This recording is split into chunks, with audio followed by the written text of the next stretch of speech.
Gastric lavage or stomach wash. Stomach wash or gastric lavage means to wash out or irrigate the stomach with a solution. It is used most frequently as an emergency treatment in gastric dilatation and poisoning. Purpose: to remove the ingested poisons or any irritating matter from the stomach. To relieve nausea and vomiting in case of acute dilatation of stomach, pyloric stenosis and intestinal obstruction. To cleanse the stomach as a preparation for surgery. 4. To obtain casts of epithelial cells for bacteriological studies. Principles involved in the gastric lavage. The gastric lavage is usually accomplished by means of siphon. A siphon is a device used for drawing a liquid from one vessel into another or from a higher level to a lower level, provided the surface of the liquid is exposed to the atmosphere. The siphon operates because of the variation in the atmospheric pressure on the liquid at different levels. The siphon is a simple apparatus consisting of a bent tube having a short arm and a long arm. The short arm of the siphon is placed in the liquid to be emptied and the long arm is carried down to the lower level. The air must be first removed from the siphon tube before it operates. When air is removed, fluid flows because of the different pressure in the two arms. Pressure in the short arm of the siphon tube is the resultant of atmospheric pressure pressing up in the tube and the pressure due to the column of liquid in the shorter arm pressing down in the tube. Likewise, the pressure in the long arm is the resultant of atmospheric pressure pressing up in the tube and the pressure due to the column of liquid pressing down in the tube. Since the depth of the column of liquid is greater in the long arm, the resultant pressure here is less than the pressure in the short arm, and the fluid will flow from the shorter arm to the longer arm until the air enters the system and produces equilibrium once again. In gastric lavage, the gastric tube acts as the siphon tube. The part of the tube that goes into the stomach acts as the short arm and the part of the tube that lies outside the body acts as the long arm of the siphon. The end of the tube that goes into the stomach lies under the level of the fluid in the stomach and the other end of the tube goes below the level of the stomach. When the air is expelled from the tube, the contents of the stomach will drain out. Solutions used. 1. Plain water. Plain water is particularly useful when the poison is unidentified. 2. Normal saline. 3. Weak solution of sodium bicarbonate or boric acid in corrosive poisoning. 4. Specific antidotes if the poison is identified. There are 3 types of antidotes. A. Physical antidotes. It is the one that mixes with the poison and dilutes the poison or prevents its absorption or soothes and protects the mucous membrane. B. Chemical antidotes. These reacts with the poison and neutralizes it. C. Physiologic antidotes. These have a systemic effect opposite to that of the poison.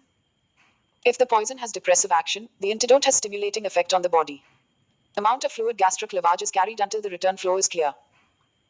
About 500 milliliters of fluid is to be introduced at a time to reach all parts of the mucous membranes of the stomach. General instructions. 1. Explain the procedure to the patient if the patient is conscious to win his confidence and cooperation. Remove dentures. Introduce a mouth gag in case of an uncooperative patient to prevent him from biting the tube.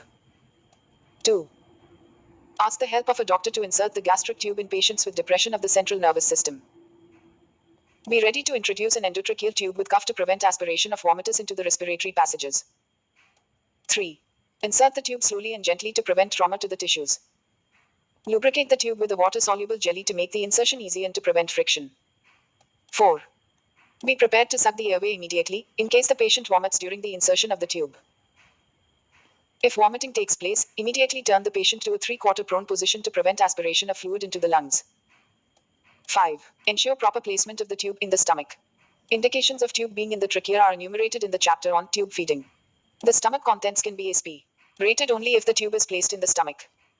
6. Secure the tube with adhesive tapes to prevent displacement of the tube. 7. When the tube is in, aspirate the gastric contents completely and save it for laboratory analysis. Label them properly and send it to the lab. 8. Introduce about 500 milliliters of fluid irrigating solution into the stomach and observe the patient's response to the inflow. Stop inflow if any signs of intolerance occur such as retching, vomiting, coughing, tachycardia etc. 9. Avoid introducing air into the stomach. 10. When the fluid is introduced into the stomach, invert the funnel and bring the distal end of the tube below the level of the stomach to drain the fluid from the stomach. 11. Note the quantity of input and output.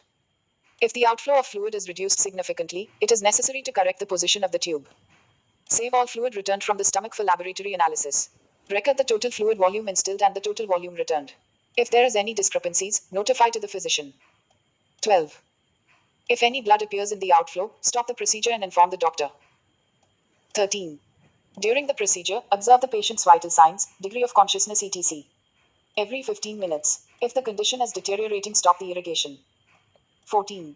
Continue the treatment till the return flow clear or the desired effect is obtained. 15. To discontinue the lavage, pinch off or clamp the tube and withdraw it quickly. 16. The patients may appreciate the use of some pleasant flavored mouthwashes after the tube is removed. 17. If it necessitates the removal of undigested food particles or quick removal of poisonous substances, it will be necessary to introduce gastric tube with a large lumen A. G. Ewald's tube passed via mouth into the stomach. If the tube has to be retained after the stomach wash, as in for tube feeding, a nasogastric tube may be passed instead of Ewald's tube. Procedure. The tube is introduced either orally or through the nose.